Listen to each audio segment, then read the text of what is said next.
তুমি না তওবা করেছিলে? তুমি না শুধুমাত্র আল্লাহর জন্য সবকিছু ছেড়ে দিয়েছিলে? বুঝতে পেরেছিলে কোথায় তোমার আসল ঠিকানা? ভুলে গেছো? আবার কোন পাপ তোমায় গ্রাস করে নিল?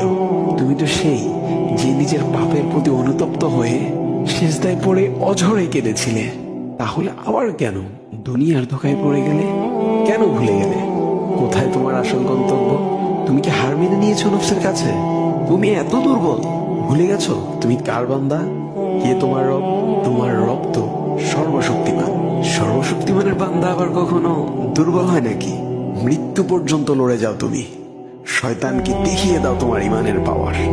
শয়তানের ধোকায় পড়ে অনেক পাপ করে ফেলেছো, তাই নিরাশ হয়ে গেছো তুমি, তাই না? তুমি কি জানো না তোমার রব কতটা মহান? তিনি তো তোমাকে ক্ষমা করার জন্য অপেক্ষা করছেন। তাই ফিরে আসো সেই রবের দুয়ারে, যার দুয়ার কখনো বন্ধ হয় না। ভিডিওটি ভালো লাগলে একটি শেয়ার করে দিবেন, হয়তোবা আপনার একটি শেয়ারও কারো হেদায়েতের ওসিলা বনে যাবে।